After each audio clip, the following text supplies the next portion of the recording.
Hello, I'm Tran, a PhD student from the School of Linguistics and Applied Language Studies, Victoria University of Wellington.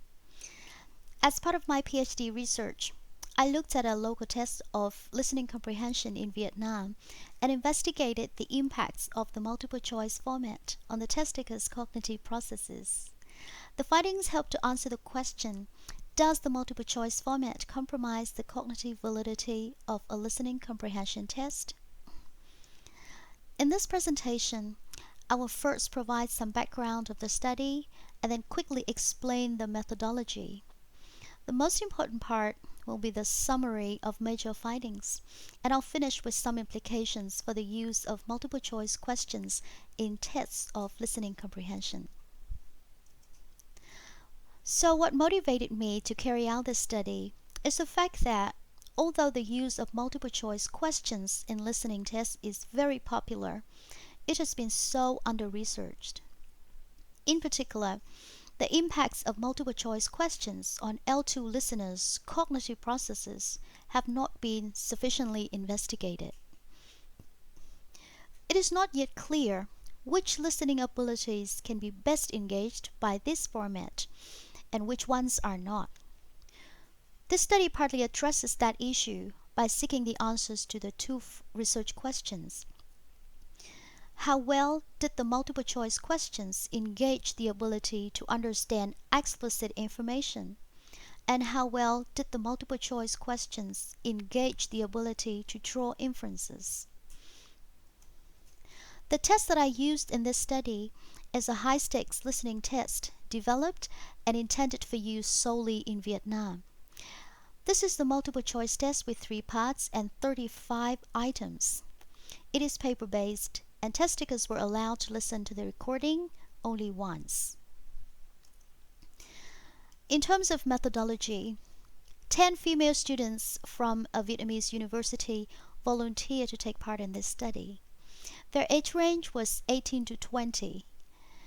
In order to investigate their cognitive processes, I used a method called immediate retrospective verbal report. Each participant had a one-on-one meeting with me, and in that meeting, each of them was asked to take the test and answer multiple choice questions one by one, like in the real test events. Whenever they chose the answer for one item, the recording was stopped so that the participants could start reporting the thinking behind their decisions.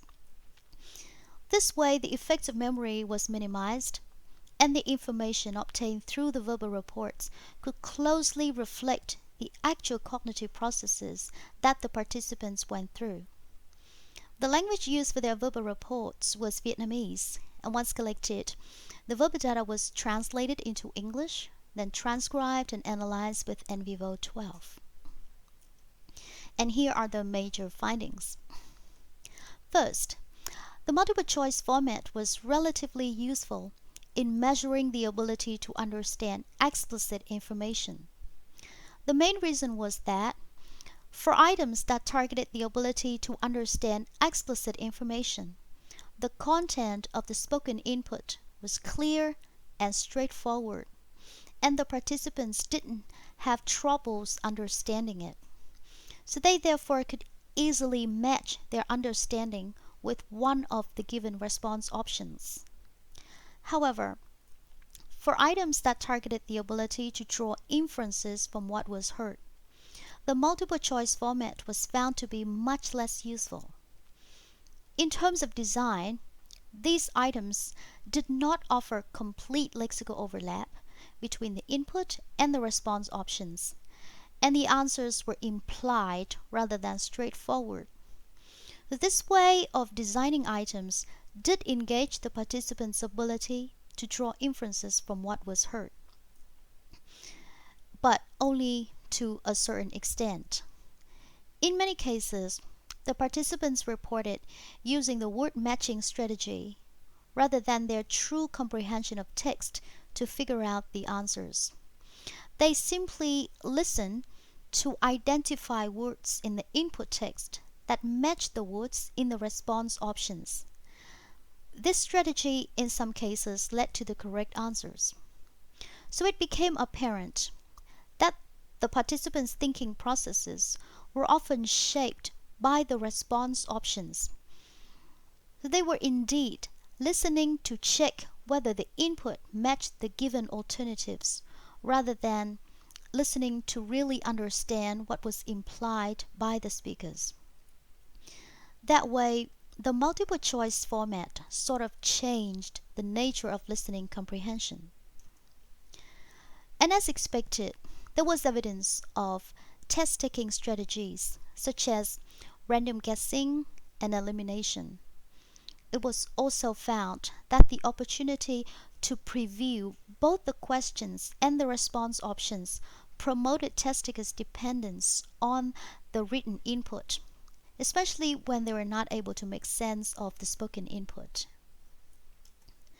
So, to answer the question raised from the beginning, my answer is yes, the multiple choice format does compromise cognitive validity. It is useful for items targeting the understanding of explicit information, but might not be a very effective format to measure the ability to draw inferences. However, if the multiple choice format is to be used to measure the ability to draw inferences from what is heard, I suggest that the lexical overlap between the spoken input and the response option should be carefully planned to reduce test takers' dependence on the lexical matching strategy. Apart from that, the double play format is also worth considering. The verbal report showed that in many cases, the test taker's performance was affected by a rapid shift of attention between reading, listening, recalling information, and word matching. And all of that happened almost at the same time, which made it very cognitively demanding for the test takers. It has been suggested that if the test takers could listen to the input the second time, they would be more likely to display high-level thinking as they review, confirm, or even change their initial position of the information that they heard for the first time. And that brings me to the end of my presentation. Should you have any question, feel free to contact me at the email address I've provided. I'll be more than happy to give you more insights into my current research. Thank you very much.